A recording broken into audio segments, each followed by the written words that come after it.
English, the wondrous and wacky world of a language. English is a fascinating, perplexing language, a delightful labyrinth of irregular rules, baffling exceptions, and contradictions that can leave both native speakers and learners scratching their heads.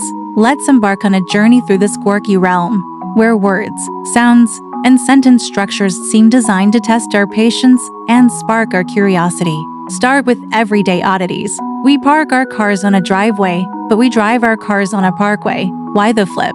The term driveway hails from the days of horse-drawn carriages, describing a path to drive into a private property. Meanwhile, parkway originally meant a scenic road near a park or a landscaped route.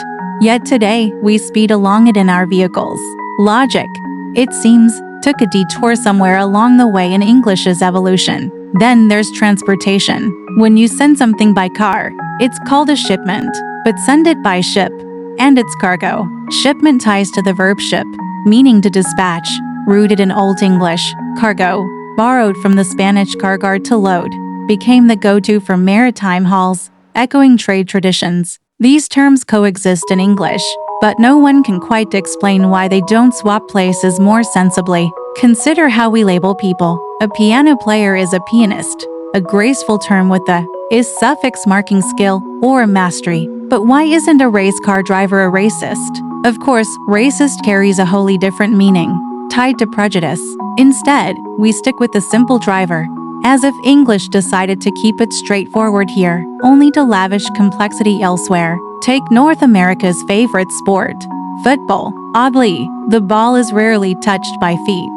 Players mostly grab, throw, and run with it in oval shape, no less. The name traces back to rugby and European soccer, where foot loosely hinted at movement. But over time, it's become a gloriously contradictory label that defies any literal sense. In the kitchen, we cook bacon but bake cookies. Cook, from the Old English koshin, is a broad term for preparing food by any means, frying, boiling, or otherwise. Bake, from bacon, ties to the oven, perfect for cookies. So why not bake bacon or cook cookies? English loves to toy with our expectations, tossing consistency out the window. Now let's tackle nouns and verbs. Nouns are tangible tables, cars, people, places. Verbs capture actions. The girl runs down the road. The guy jumps into the pool. Simple, right? Not so fast. English muddies the waters. Some words, like police, double as both. As a noun, police means the force-keeping order, from French roots tied to governance. As a verb, it means to monitor or control. So we get police, police, police, police, police, police, police, police. Translation: police monitor police who monitor police. Grammatically valid, but hilariously tangled. Similarly, buffalo is both the animal and a verb meaning to bully. Buffalo, buffalo, buffalo, buffalo, buffalo, buffalo, buffalo decodes the buffalo bullied by buffalo bully buffalo. English, you're a riot. Even a word like building puzzles us. It's already built, so why not call it built? Stemming from the Old English bilden, to construct, it now names the finished structure. Then there's had, repeated yet meaningful. Picture this: two students, James and John, take an English test, tasked with describing a man who suffered from a cold in the past. John writes, "The man had a cold." James writes, "The man had had a cold." The teacher marks John wrong, as James's had uses the past perfect tense correctly, signaling an earlier event. The summary? James, while John had a better effect on the teacher.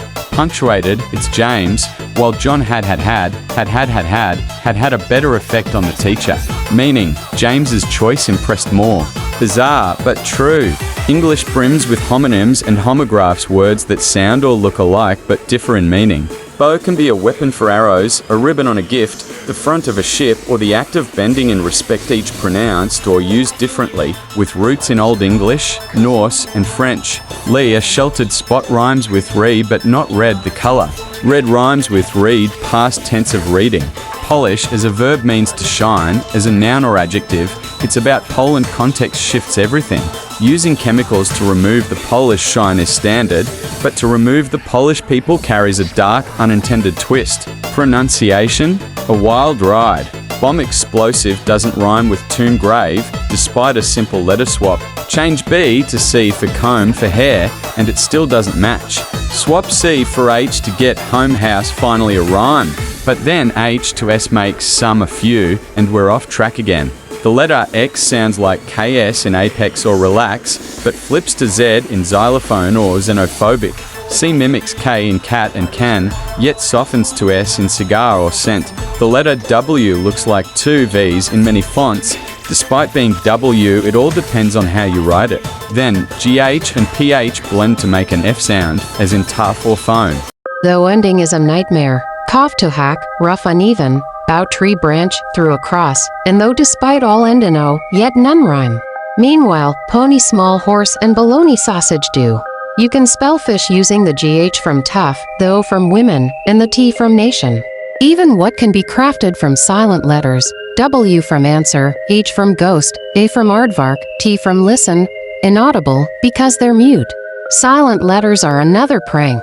The B in doubt from Latin dubitari, the us in island mangled by French isle, the P in psychology, the O in possum, they linger from history, unpronounced.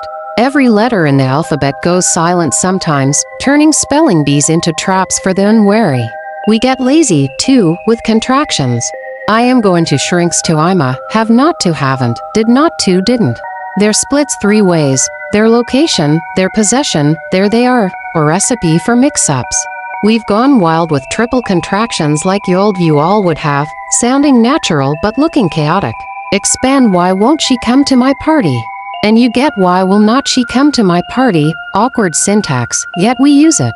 Some words contradict themselves. Off means deactivated, turn off the light, or activated alarm goes off. Screen can shield screen your face from the sun or display screen a movie. Comma spark debate too. The Oxford comma, used before the last item in a list, divides opinions. Compare, I love my parents, John and Lisa Clear. Three entities to I love my parents, John and Lisa Murky. Are John and Lisa the parents? This inconsistency torments learners and natives alike. Pronouns get weird. Masculine ones are he, his, him, feminine ones shift to she, hers, herb, why not shis, shim. Names defy reason. Pineapple has no pine or apple. Numbers like 60, 70, 80 follow a pattern, but 20, 30, 40 veer off. We say in November, but on Friday, no one knows why. English is a charming mess. Despite its chaos, it's a powerful tool for connection. There's no time like the present to present the gift of knowledge.